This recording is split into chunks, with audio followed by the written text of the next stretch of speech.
नमस्कार दोस्तों, स्वागत है आप सभी का हमारे YouTube चैनल हेलो छत्तीसगढ़ में। आज हम जो 5 सवाल है उसके तीसरे चरण में पहुंच चुके हैं और इसी से छत्तीसगढ़ से संबंधित आज के जो 5 सवाल हैं वो कुछ इस प्रकार से है। आप सभी को दोस्तों पता ही होगा कि कमेंट बॉक्स में आप इसका आंसर दे सकते हैं, ऑप्शंस आप लिख देंगे। और सबसे पहला हमारा जो प्रश्न है वो महानदी की सहायक नदी है वो कौन सी है? तो ए आपका हसदो, बी मैनपाट, सी सबरी, डी इब। तो दोस्तों इसका सही आंसर आप कमेंट बॉक्स में देंगे, आंसर फर्स्ट एंड देन आपका जो ऑप्शन रहेगा वो। और चलिए आगे बढ़ते हैं दूसरे प्रश्न की तरफ। तो हमारा दूसरा प्रश्न है दोस्तों कि राजिम कितनी नदियों के संगम पर स्थित है? और दोस्तों आप सभी के ऑप्शंस है ए 2, बी 4 और सी 3 और डी 5। तो आप सभी ऑप्शंस के हिसाब से आप अपना आंसर दे सकते हैं। और चलिए आगे बढ़ते हैं अगले प्रश्न की तरफ।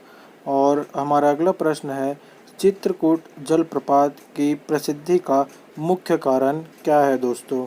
तो जो चित्रकूट जलप्रपात है उसका जो मेन रीज़न क्या है, उसकी जो प्रसिद्धि है, उसकी जो फेमस होते हैं उसका, तो ए ऑप्शन है आपका सर्वाधिक चौड़ाई, उसमें सर्वाधिक चौड़ाई है और सर्वाधिक ऊंचाई है और सर्वाधिक दुर्घटनाएं उस जलप्रपात में हुए हैं और धार्मिक संबंध के विषय में भी उसका बहुत महत्वपूर्ण है। तो उस हिसाब से आपका प्रश्न यही है और आप अपने आंसर्स कमेंट बॉक्स में दे सकते हैं। चलिए आगे बढ़ते हैं अगले प्रश्न की तरफ।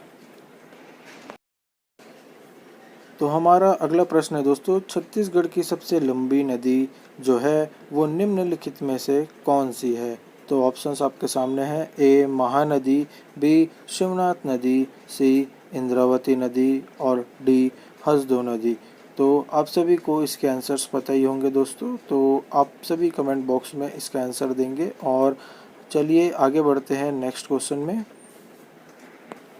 तो दोस्तों हमारा नेक्स्ट और लास्ट मतलब कि 5वां प्रश्न है, तांदुला नदी का जो है उद्गम स्थल वो कौन सा है? तो ऑप्शंस आप सभी के सामने है दोस्तों, ए कांकेर जिला, बी राजनांदगांव जिला, सी दुर्ग जिला और डी बिलासपुर जिला। तो दोस्तों आप सभी इन 5 प्रश्नों के उत्तर कमेंट बॉक्स में देंगे और इसी तरह से हम आप सभी के सामने 5 प्रश्न लेकर के आएंगे, मतलब कि 5 सवाल का हमारा जो अगला चरण है, मतलब कि चौथा चरण। जल्द ही आपसे मुलाकात होगी, तो चैनल पर बने रहिए, लाइक सब्सक्राइब और शेयर कीजिए और आपका साथ यूं ही हमारे साथ बनाए रखें। धन्यवाद दोस्तों।